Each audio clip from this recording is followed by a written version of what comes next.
Boa noite a todos. Gostaria de fazer um convite a qualquer momento, nós estamos também conversando, tá? Eu vou fazer algumas perguntas, a gente pode ligar o microfone e conversar junto. Tudo bem? Vou pôr aqui para nos auxiliar a apresentação também do nosso slide. Aqui. Muito bem. Por que acontecem as tragédias? Nós vamos refletir aqui, principalmente sobre a ótica que a doutrina espírita vem nos auxiliar a compreender muito do que vem acontecendo nos nossos dias. Nós ainda estamos no meio de uma pandemia. Agora, nesse mês que nós passamos de janeiro, o mês de fevereiro, nós estamos vendo o quanto que as chuvas estão causando diversas situações aqui no nosso país.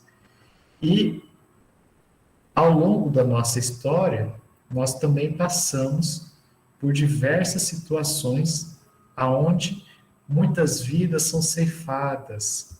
E aí ficamos nessa questão do o porquê disso acontecer. Para isso, então, vamos aqui refletir justamente isso. Maior ou menor intensidade, essas transformações elas vão acontecendo e provoca justamente, né, esta mudança na ordem social, na evolução científica e na evolução moral. Vejamos algumas delas. Nós tivemos o dilúvio bíblico registrado por Noé, né, a passagem com Noé, registrado no Velho Testamento. Nós tivemos, ao longo da nossa história, diversas pestes, como, por exemplo, na Idade Média, nós tivemos várias pestes de cólera, da peste bubônica, de tantas outras. Agora, nesse exato momento, né, nós estamos nessa pandemia do coronavírus. Diversas situações que a natureza provocou, como, por exemplo, erupções, uma famosa registrada, inclusive, né, na história de Emmanuel, como foi o Vesúvio, né, onde, na sua passagem contra Publio Lentulus, vem a falecer. Os tsunamis, o mais famoso em 2004, que nós tivemos, onde toda a região asiática ela veio a ser atingida, né, levando milhares de vidas. Escravidões dos povos na antiguidade, mas ainda hoje de uma outra forma. Vários holocaustos que já aconteceram e ainda temos notícias que vêm acontecendo. E as guerras. Situações como essas, elas estão volta e meia chegando até nós. Nós estamos ainda experimentando situações que levam a esta grande retirada da presença física carnal aqui do nosso orbe. Então, por que isso vem acontecendo? Para isso, nós vamos refletir por meio das obras, principalmente Allan Kardec. E Kardec ele vai perguntar sobre isso, ele vai questionar os espíritos. Nós vamos ver, em relação a isso, aonde está no Livro dos Espíritos, na parte terceira, na questão 737 e as seguintes. Vai começar pela 737. Kardec pergunta: com que fim fere Deus a humanidade por meio de flagelos destruidores? Por que isso continua, né? Por que existe e por que continua acontecendo ainda? E vejamos então a resposta dos benfeitores. Para fazê-la progredir mais depressa. Já não dissemos ser a destruição uma necessidade para a regeneração moral dos espíritos, que em cada nova existência sobe um degrau na escala do aperfeiçoamento? Preciso é que se veja o objetivo para que os resultados possam ser apreciados. Uma pausa antes da gente continuar. Vejamos aqui o convite que o benfeitor vai trazer já logo no começo. Ele traz algumas referências fundamentais. A primeira é do progresso. Há uma urgência no progresso. É como se nós acelerássemos esse desenvolvimento.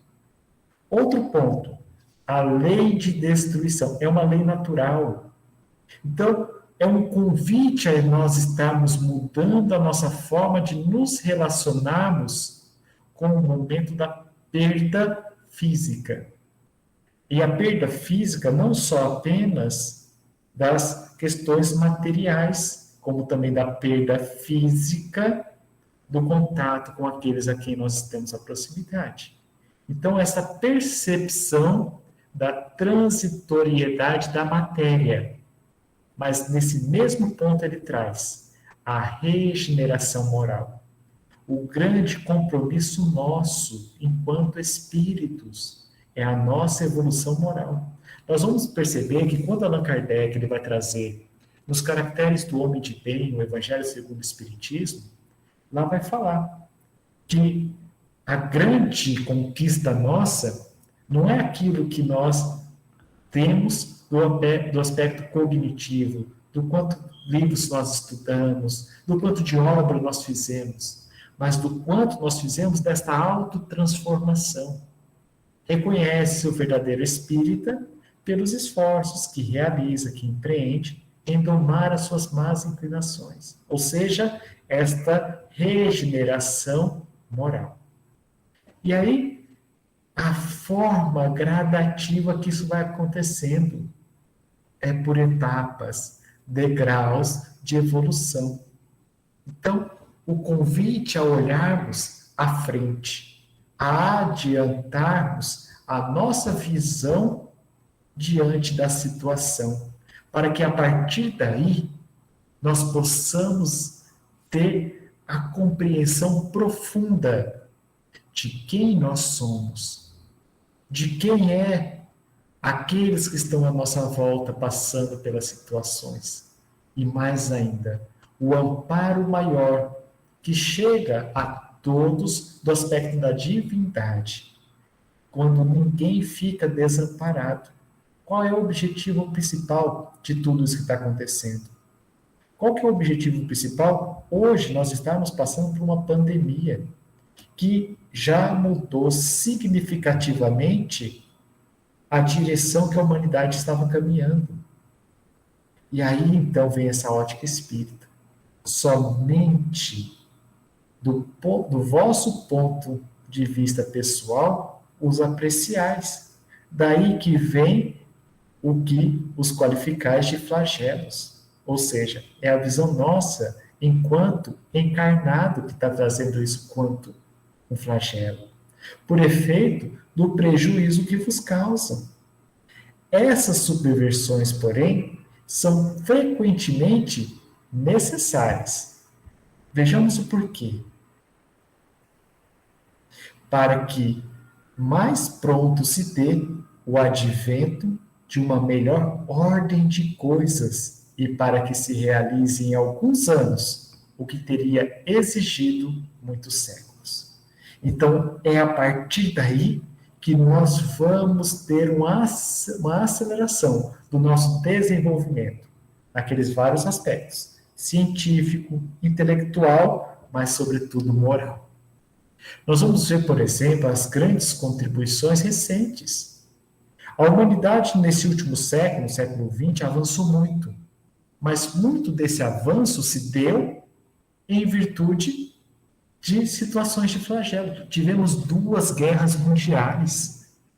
A partir dessas 2 guerras mundiais, do ponto de vista das leis, nós evoluímos significativamente. Nós passamos a ter relações mais humanas a partir do que aconteceu. No campo científico, fica mais evidente. Mas nós percebemos, houve aí uma aceleração diante de tudo isso. Allan Kardec continua na questão 738. Para conseguir a melhor da humanidade, não podia Deus empregar outros meios que não os flagelos destruidores? Vejamos a inteligência da pergunta do codificador.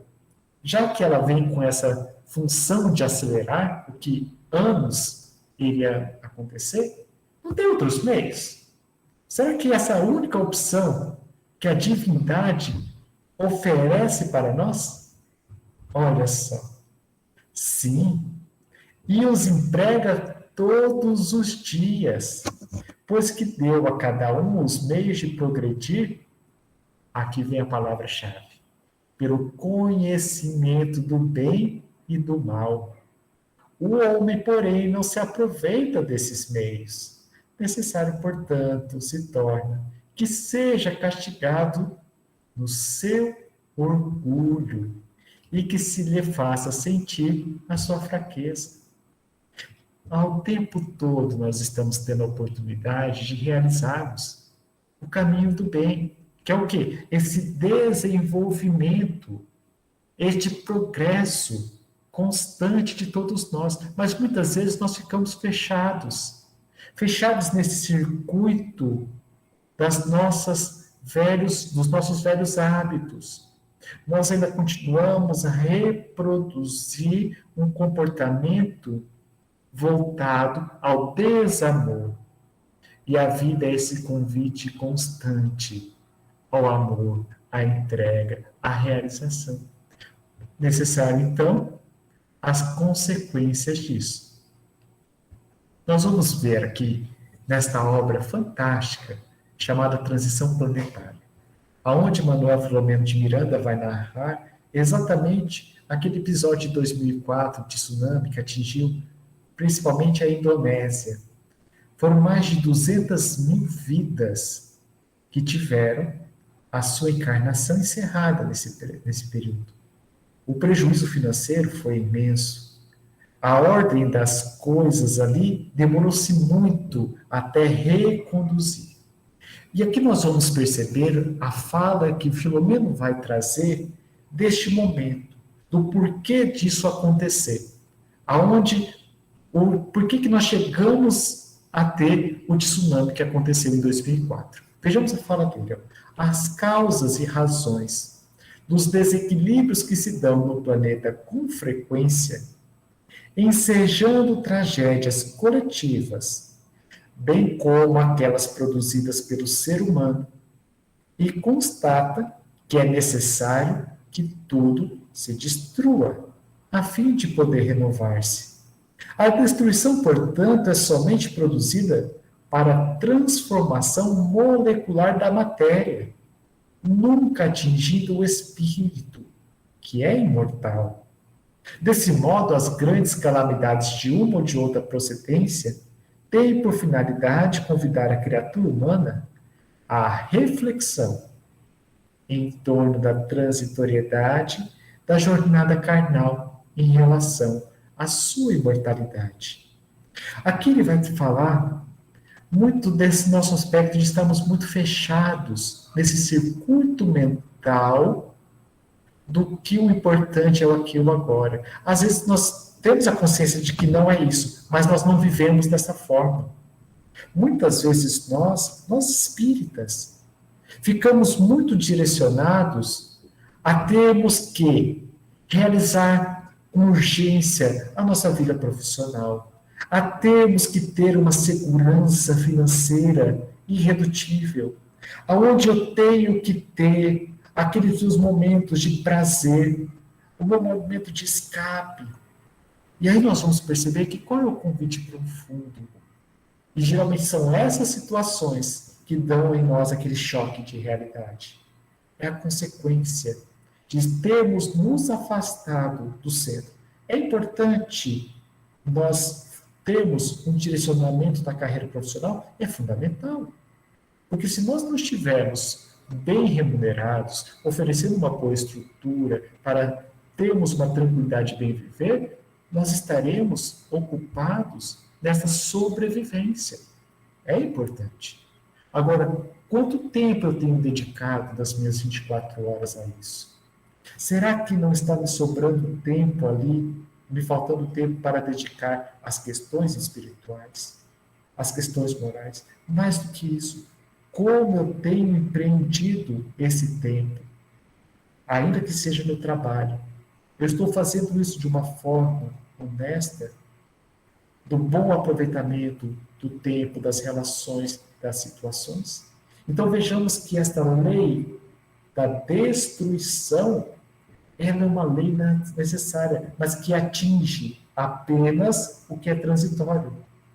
Porque nessa transitoriedade vai gerando ciclos, vai gerando processos, vai gerando etapas. Por isso que nós temos várias encarnações. A cada nova encarnação, uma nova etapa. A cada nova etapa, uma nova missão. A cada nova missão, eu vou desenvolvendo determinadas qualidades. Determinadas qualidades sendo desenvolvidas, eu vou gradativamente evoluindo nesta escala que nós, enquanto espíritos, vamos caminhando até chegarmos na qualidade de espíritos crísticos. Este é o convite maior. Allan Kardec teve todo um cuidado, aqui, de também trazer na revista espírita um surto de cólera que estava acontecendo na antiga Constantinopla, hoje Istambul, na Turquia. Ali ele vai falar desse surto que estava ceifando várias vidas. E vejamos este relato, justamente convidando a este pensar mais profundo. Ele está registrado na Revista Espírita de 1865. Ele vai falar assim: eis o que nos escrevem de Constantinopla. Os jornais vos informaram do rigor com que o terrível flagelo acaba de açoitar nossa cidade e seus subúrbios, já atenuando sua devastação. Algumas pessoas, dizendo-se bem informadas, elevam o número dos coléricos mortos a 70 mil, e outros a quase 100 mil. De qualquer modo, fomos rudemente provados, e podeis imaginar as dores e o luto geral de nossas populações. É sobretudo nestes tristes momentos de epidemia espantosa que a fé e a crença espírita dão coragem. Tem muita similaridade com os nossos dias de hoje, não? Acabamos todos de dar a mais verídica das provas. Quem sabe se não devemos a esta calma da alma, a essa persuasão da imortalidade, a esta certeza das existências sucessivas, em que os seres são compensados segundo seu mérito e seu grau de adiantamento. Quem sabe, digo eu, se não é por essas crenças, bases de nossa bela doutrina, que nós todos, espíritas de Constantinopla, que somos, como sabeis, bastante numerosos, devemos ter sido preservados do flagelo que se espalhou e que ainda se espalha em torno de nós. Digo isto principalmente porque foi constatado aqui, e alhures, que o medo é o predisponente mais perigoso da cólera, como a ignorância, infelizmente, se torna uma fonte de contágio. Essa mensagem foi uma carta que Repos Filho enviou ao codificador, Allan Kardec, e Kardec, então, publicou na Revista Espírita. Mas ele segue ainda. Certamente seria absurdo crer, essa aqui é a fala de Kardec, que a fé espírita seja um atestado de garantia contra a cólera, que a fé espírita também seja um atestado de garantia contra o coronavírus, contra as demais pestes. Mas olha só o que ele vai falar. Mas como está cientificamente reconhecido que o medo, enfraquecendo ao mesmo tempo o moral e o físico, torna mais impressionável, mais suscetível de ser atingido pelas moléstias contagiosas. É evidente que toda causa tendente a fortificar o moral é um preservativo. Isto hoje é tão bem compreendido que se evita tanto quanto possível, quer nos relatórios, quer nas disposições materiais, aquilo que pode ferir a imaginação por um aspecto lúgubre. Uma pausa para pensarmos aqui. Vejamos que não é porque nós somos espíritos que nós estamos isentos do que nos acontece. Muito pelo contrário. Vejamos quantos de nós já não passamos por 1, 2, 3 vezes o contágio com o coronavírus. Quando nos chega, quando nós sabemos que alguém próximo de nós está contagiado, isso mexe com as nossas emoções. Há a preocupação de si e a preocupação com aqueles que estão próximos. Mas vejamos aqui o poder da mente. Porque Allan Kardec ele vai trabalhar muito o quanto que o nosso poder mental ele tem vida, ele cria, ele estabelece condições de realidade. Porque o nosso pensamento é energia. E é esta energia que vai nos auxiliar e direcionar o material. Porque antes de matéria nós somos espíritos, e o espírito é o ser pensante. Se é o ser pensante, como está a educação do nosso pensamento? Como que nós estamos lidando com este medo constante que nos chega em relação a tudo, principalmente diante de todos esses flagelos que estão aportando? Vamos ver o que mais que ele vai nos trazer. Sem dúvida, os espíritas podem morrer de cólera, como todo mundo. Porque o seu corpo não é mais imortal que os dos outros. E porque quando chega a hora, há que partir, por esta ou aquela causa. A cólera é uma das causas que só tem de particular levar o maior número de pessoas ao mesmo tempo, o que produz maior sensação. Parte-se em massa, em vez de isoladamente. Eis a diferença. Mas a certeza que eles têm do futuro e, sobretudo, o conhecimento desse futuro, que responde a todas as suas aspirações e satisfaz a razão, fazem que absolutamente não lamentem deixar a terra, onde se consideram como em passageiro exílio. Então vejamos a diferença que a doutrina espírita vem trazer de contribuição a nós espíritas. Eu vi logo no começo que uma das companheiras aqui trouxe, né, que a filha está passando pela situação do coronavírus. É esta certeza da imortalidade da alma. É esta particularidade de adentrarmos ao que realmente é o essencial. Eu lembro de uma fala na obra Paulo e Estevão, quando Estevão estava já, logo após o apedrejamento realizado por Saulo, e ele encontra com Abigail. E ele vai perguntar a Abigail: minha irmã, com quem te deixo? E ela aponta para Saulo. E ele vai falar: não vejo em teu noivo um inimigo. Saulo é bom. Defendeu Moisés até o fim. Quando conhecer a Jesus, defendê-lo-á com o mesmo vigor. Que aí Abigail, tomando ele nos braços, pede: meu irmão, não me deixe. Aí vem a fala de quem compreende quem é diante da vida. E ele vai falar: não vou lhe deixar. A morte não separa os que amam. Nós espíritas, mais do que saber, nós somos convidados diariamente a colocarmos em prática esse conhecimento na vivência, na entrega do sentimento. A dor da perda física do contato, ela fica. Nós que passamos por essas perdas, nós sentimos.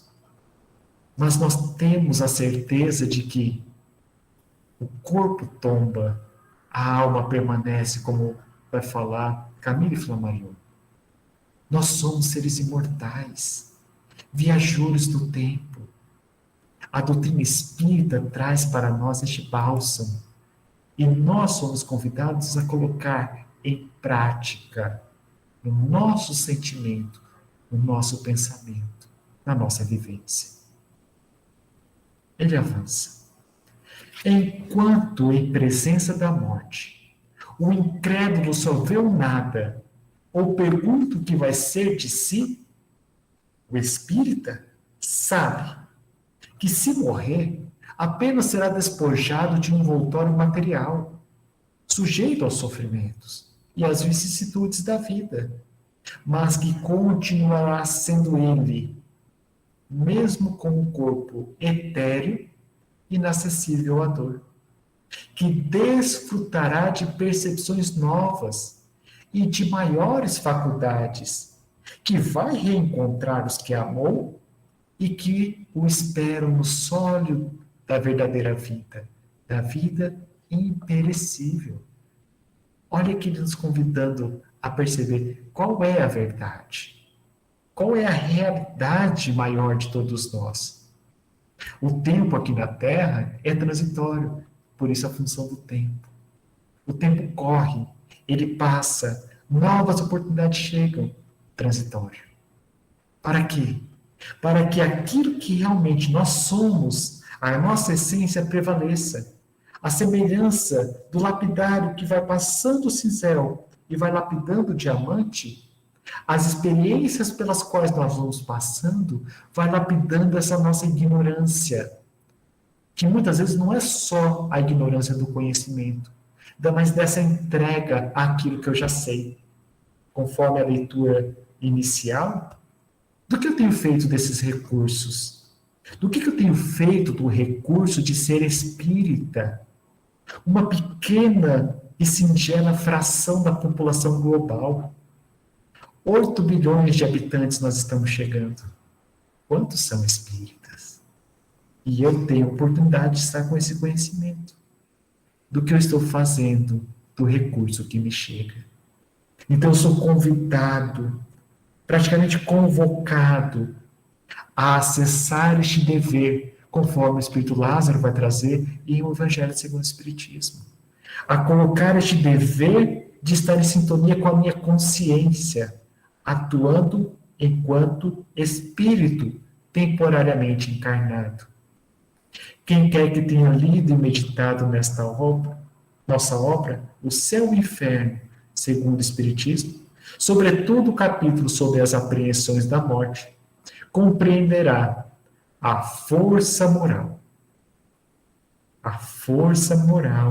que os espíritas adquirem em sua crença, em presença do flagelo que dizima as populações. Esse é o nosso maior convite. Fortaleza moral. Fortaleçamos-nos. A vivência é um aspecto muito importante. É importante que passemos pelas experiências que nós estamos passando hoje, mas para, sobretudo, nós trazemos internamente a certeza de tudo isso que nós sabemos.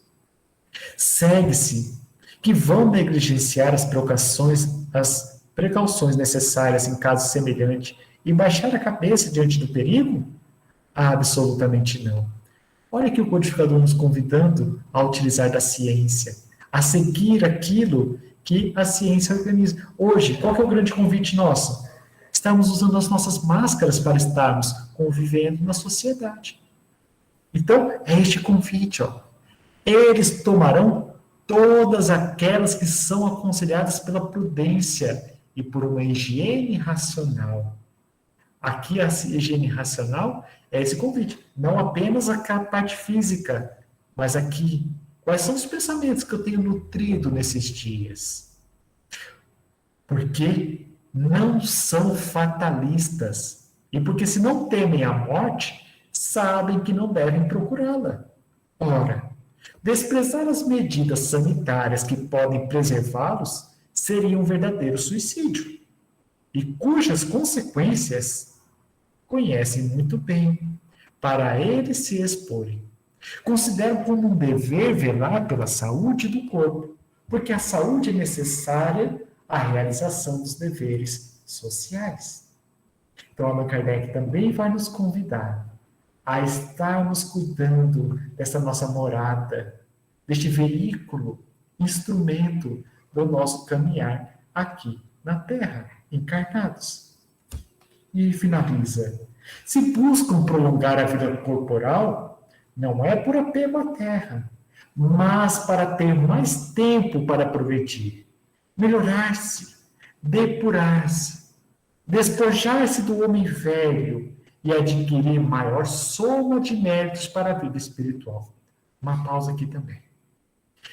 Todo instante é o momento de colocarmos em prática esta realização?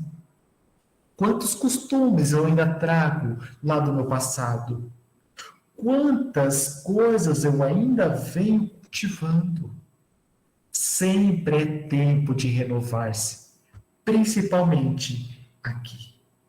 Daquilo que eu vou cultivando no meu aspecto mental, a permitir tocar dentro de mim uma melodia cada vez mais suave. Mas se a despeito de todos os cuidados devem sucumbir, tomam seu partido sem queixa, sabendo que todo progresso tem os seus frutos, que nada do que se adquire em moralidade e inteligência fica perdido, e que, se não se desmereçam aos olhos de Deus, serão sempre melhores no outro mundo do que neste, mesmo que não tenham o primeiro lugar. Eles apenas dizem, vamos um pouco mais cedo para onde iríamos um pouco mais tarde. Então aqui Allan Kardec vai trazer para nós essa leitura. Nós espíritas estamos em condições de oferecer à sociedade uma sociedade mais tranquila, aonde nós vamos contribuir para a manutenção da saúde física, mental, emocional, a começar pelos nossos lares. Eu posso refletir sobre isso, pensar sobre isso e me direcionar nessa proposta. Para podermos ver um pouco mais aprofundado sobre esta ótica de como um flagelo de grande coletividade, ela tem essa diferença sobre os olhos de nós encarnados, sobre os olhos do espírito, nós vamos ver uma história verídica. Aqui está uma reportagem sobre um fato da maior tragédia que aconteceu aqui no Brasil. É a tragédia do Gran Circus norte-americano. Essa aqui que nós vamos trazer é exatamente a reportagem. Ela está relatada assim. Em uma tarde quente em Niterói, 17 de dezembro de 1961, instalado na Praça do Expedicionário, o Gran Circo norte-americano, autoproclamado o maior da América Latina, recebia mais de 3.000 visitantes. No panfleto, convocando o respeitável público a anunciar orgulhosamente terem uma tenda do mais moderno material, nylon, coberto por parafina para impermeabilizar. Lembramos, nós estamos falando de 1961. Parafina, a matéria-prima das velas. Muitas seriam acesas por esse deslize. Estava para começar o pior desastre circense de toda a história em todo o planeta. E o pior incêndio do Brasil, com mais do dobro das 189 vítimas do Joelma. Esse aqui foi um prédio, né, em São Paulo, se eu não me engano, o edifício Joelma, em 1974. E as 242 vítimas da Boate Kiss, mais recente, em 2013, lá em Santa Maria, no Rio Grande do Sul. 2 dias antes, uma figura sortuda rodeava o circo. Era Adilson Marcelino Alves, mais conhecido por Dequinha. Ele foi um dos 50 trabalhadores que o dono, Danilo, havia contratado para realizar a montagem da estrutura. Tinha a ficha suja por furto, aparentava problemas mentais e terminou demitido após apenas 2 dias de trabalho. Na véspera do incêndio, Dequinha fora agredido por Maciel Felizardo, um funcionário do circo, após bater boca com ele, acusando-o de ser responsável pela sua demissão. Na fatídica tarde, o seu ódio acabou multiplicado ao ser barrado na porta por tentar entrar de graça. O circo havia atingido sua lotação máxima. 3.000 pessoas assistiam ao espetáculo. Faltando apenas 20 minutos para o fim, o pânico foi instantâneo. A lona incendiou-se ruidosamente, seus pedaços começaram a cair sobre as pessoas, que se empurraram em desespero, até que algumas delas não pudessem mais respirar no aperto. A elefanta saiu disparada, atropelando quem estivesse no caminho, mas abrindo uma saída, porque não havia nenhum plano de emergência.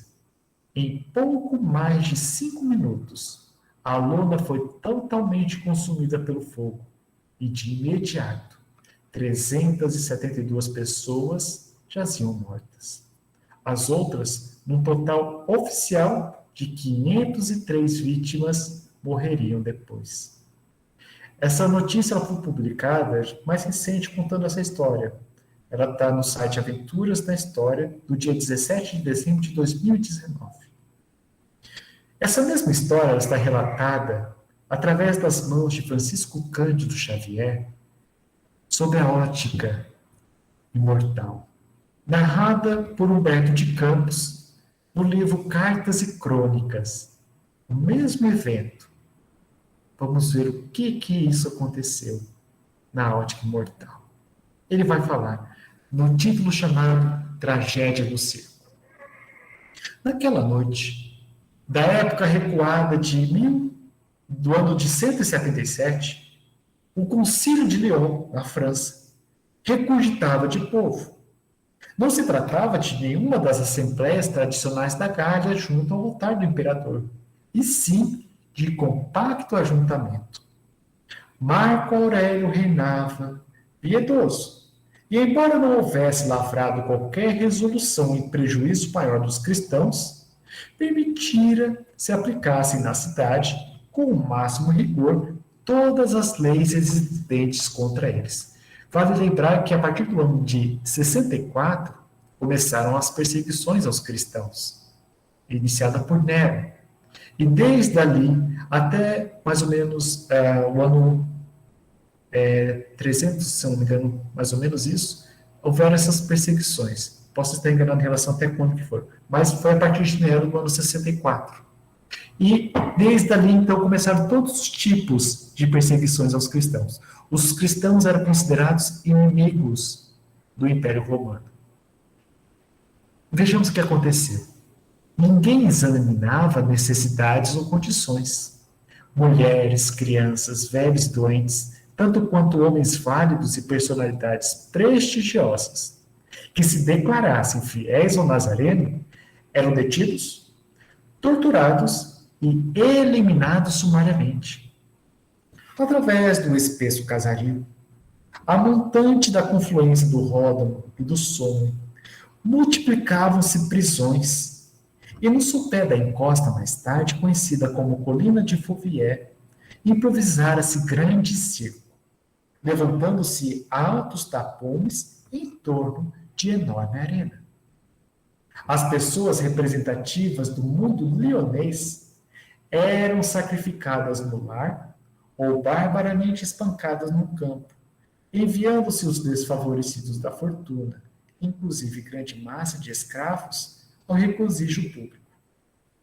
As feras pareciam agora entorpecidas após massacrarem milhares de vítimas das mandíbulas sangue-sedentas. Então vejamos que ele trouxe aqui para nós esse quadro de perseguições aos cristãos. Em razão disso, inventavam-se tormentos novos. Verdugos inconscientes ideavam estranhos suplícios. Senhoras cultas, meninas ingênuas, eram desrespeitadas antes que se lhes decepassem a cabeça. Anciãos indefesos viam-se chicoteados até a morte. Meninos apartados do reduto familiar eram vendidos a mercadores em trânsito para servirem de escravos domésticos em províncias distantes. E nobres senhores tombavam assassinados nas próprias vinhas. Mais de 20.000 pessoas já haviam sido mortas.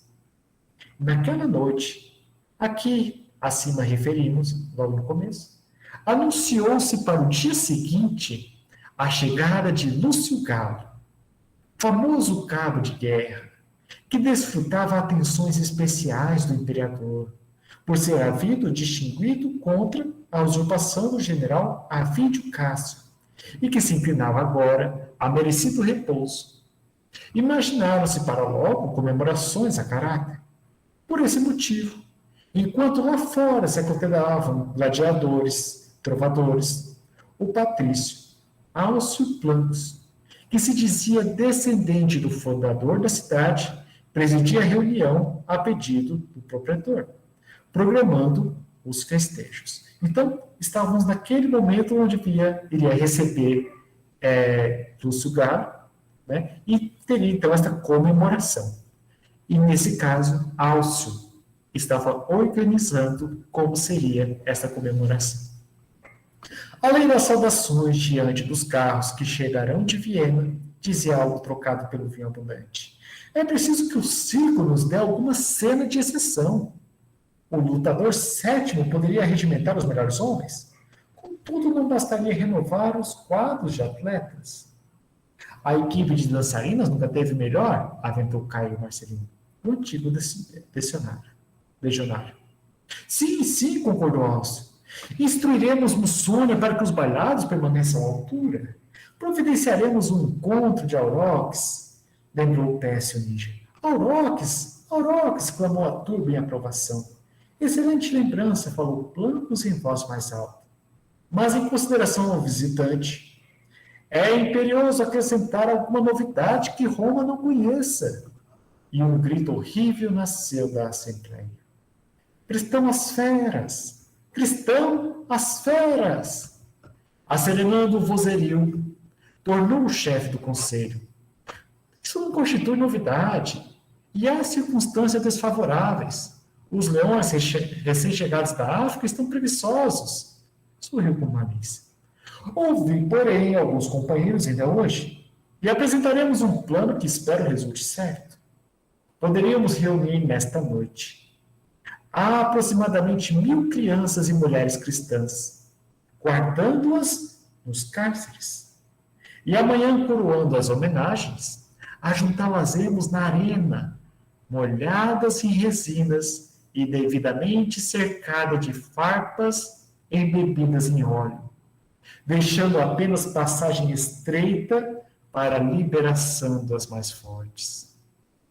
Depois de mostradas festivamente em público, incendiaremos toda a área, deitando sobre elas os velhos cavalos que já não sirvam aos nossos jogos. Realmente, as chamas e as patas dos animais formarão muitos lances inéditos. Vejamos aqui que um espetáculo, então, foi montado. Olha o cenário que foi colocado. Diante de um circo, crianças, mulheres, embebidas aqui, no óleo, para que as chamas as consumissem. E sobre tudo isso, as patas dos cavalos passando por cima. Muito bem, rugiu a multidão de ponta de uma sala. Urge o tempo, gritou Plancus, e precisamos do concurso de todos. Não possuímos guardas suficientes.